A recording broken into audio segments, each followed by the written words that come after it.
من الشیطان الرجیم بسم الله الرحمن الرحیم. السلام علیکم ډیر ویورز، تاسو ټول ته زه په خپل چینل کې خوشامدید وایم.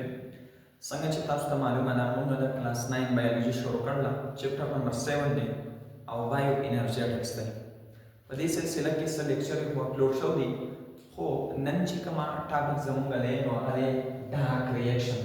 دې نه مخکې موږ لایټ ریاکشن وی، نو که لایټ ریاکشن تاسو نه کتلی نو بیا په دې نه پوهیږئ. اول هغه وګورئ، light reaction by learn with me class 9 biology. دا سی ورکړئ نو تاسو ته به راوړي. نن موږ ډارک ریاکشن وایو. دا ستاسو د بوک مطابق ځکه زه وایم چې مخکې چې دی فرسټ ایئر کې په ډیټیل دی، که په ډیټیل هم ګورئ نو فرسټ ایئر دپاره هلته زما چې کوم دی لیکچر شته. ډارک ریاکشن دا چې کوم دی یو مسنومر دی. مسنومر مطلب دا دی چې آیا ډارک ریاکشن ته ډارک ریاکشن دی ځکه وایي چې لایټ ورته نه دی پکار؟ نه، دا خبره غلطه ده. اصل کې دا ډارک ریاکشن ته دا ډارک ریاکشن ځکه دا نوم ورکړی شوی دی چې صرف او صرف موږ ډیفرنشیټ کړو، جدا کړو څه شی لایټ ریاکشن او ډارک ریاکشن د یو بل نه جدا کړو. حالانکې دا ریاکشن هم د ورځې کېږي او د لایټ ریاکشن چې کوم پراډکټ دی کوم چې دوه دي مینلی ATP او NADPH، دا دوه سیزونه چې کوم دي یا ساتئ دا د دې ریاکشن لپاره لازمي دي.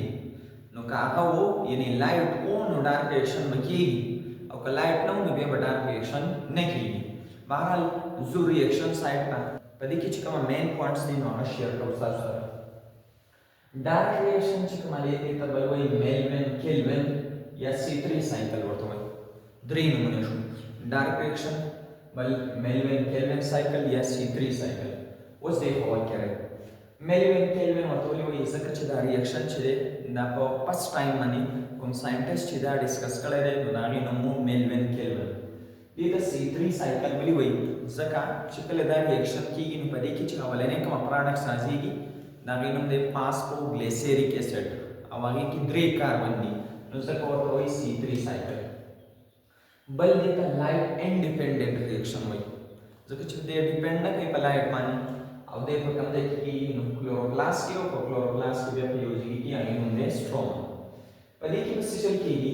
کیمیکل انرژي فرام دی لایټ ریاکشن یعنې ATP از یوز هغه به استعمالېږي. هلته چې کومه څیز تیار شوی هغه به استعمالېږي، ATP به کنورټ کېږي ADP ته، او د دې نه علاوه یو N ارګینیک فاسفیټ به د ATP نه لرې کېږي. اټ مین په ATP کې 3 فاسفیټ دي، د دې نه به یو لرې کېږي ADP ته به کنورټ کېږي، هغه انرژي به د دې ریاکشن لپاره استعمالېږي. د دې نه علاوه یو بل څه به په دې کې استعمالېږي چې د هغې نوم دی NADPH نیکوټین اماید ډاینیوکلیوټاید فاسفیټ. او کله چې ورسره هایدروجن وي نو دې ته بیا ریډیوس فارم وایي. ریډیوس فارم مطلب دا دی چې هایدروجن کوم څیز ته ایډ کړي نو دې ته ریډکشن وایي که نه، او که چېرته دا H ورسره نه وي نو بیا دې ته اکسیډایز فارم وایي. نو دوه سیزونه ورپکې استعمالېږي، ATP او بل NADPH دا ورپکې استعمالېږي. د دې ځای نه به دا هایدروجن چې دی اخیستلی کېږي د چا نه؟ د NADPH نه، او دا به ورکړی کېږي CO2 ته، نو CO2 به ریډیوس شي، یعنې دې ته به هایدروجن ایډیشن موږ وکړو نو دې ته ریډکشن وایي، او د دې په ریزلټ به دا کنورټ شي څه ته؟ ګلوکوز ته. اوس دې ریکارډ کړئ دا لایټ ریاکشن. دلته دې ډایګرام ته ګورئ، دلته تیار شو ATP او بل NADPH، دا انرژي به استعمال کړو. د دې نه علاوه NADPH څخه هایدروجن معاف کړو. ډارک ریاکشن کې د بهر ماحول نه راځي کاربن ډای اکساید، لکه تاسو دلته وګورئ دلته کاربن دی او اکسیجن دی. څه شی؟ که چېرته ته ګلوکوز تیارې نو په دې کې صرف د هایدروجن پاتې دی. نو دا سیزونه به انټر شي یو سایکل ته C3 سایکل یا ډارک ریاکشن ته. د دې ځای نه به هایدروجن واخیستلی شي او ATP په مدد سره د انرژۍ په مدد سره دا کاربن ډای اکساید دا به ایکسپټ کړي هایدروجن او دا به کنورټ شي څه ته؟ ګلوکوز ته، یعنې C6H12O6 ته.